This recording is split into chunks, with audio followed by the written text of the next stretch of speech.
22 million black victims of Americanism are waking up, and they're gaining a new political consciousness, becoming politically mature. And as they develop this political maturity, they're able to see the recent trends in these political elections.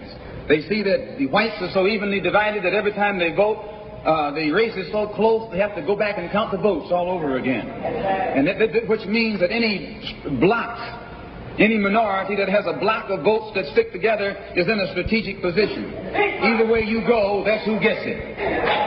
You're in a position to determine who go to the White House and who stay in the doghouse. You're the one who has that power. You can keep Johnson in Washington, D.C., or you can send him back to his Texas cotton patch.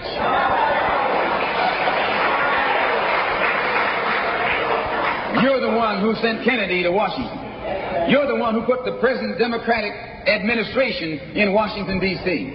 The whites were evenly divided. It was the fact that you threw 80% of your votes behind the Democrats that put the Democrats in the White House. When you see this, you can see that the Negro vote is the key factor. And despite the fact that you are in a position to be the determining factor, what do you get out of it? The Democrats have been in Washington, D.C. only because of the Negro vote. They've been down there 4 years. And all other legislation they wanted to bring up, they brought it up and gotten it out of the way, and now they bring up you. And now they bring up you. You put them first and they put you last. Because you're a chump.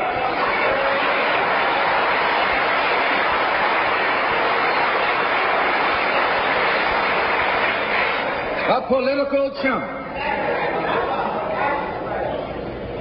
In Washington, D.C., in the House of Representatives, there are 257 who are Democrats. Only 177 are Republicans. In the Senate, there are 67 Democrats. Only 33 are Republicans.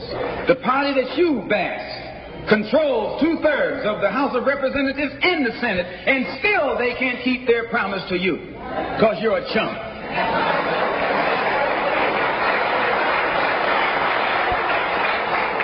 Anytime you throw your weight behind a political party that controls 2/3 of the government, and that party can't keep the promise that it made to you during election time, and you're dumb enough to walk around continuing to identify yourself with that party, you're not only a chump, but you're a traitor to your race.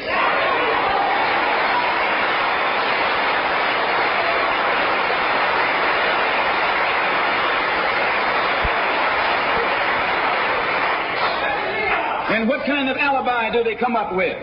They try and pass the buck to the Dixiecrats. Now, back during the days when you were blind, deaf, and dumb, ignorant, politically immature, naturally you went along with that. But today, as your eyes come open and you develop political maturity, you're able to see and think for yourself.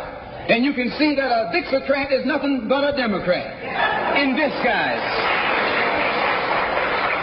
You look at the structure of the government that controls this country. It's controlled by 16 senatorial committees and 20 congressional committees.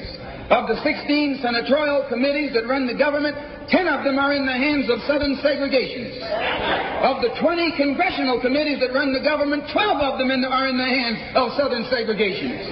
And they're going to tell you and me that the South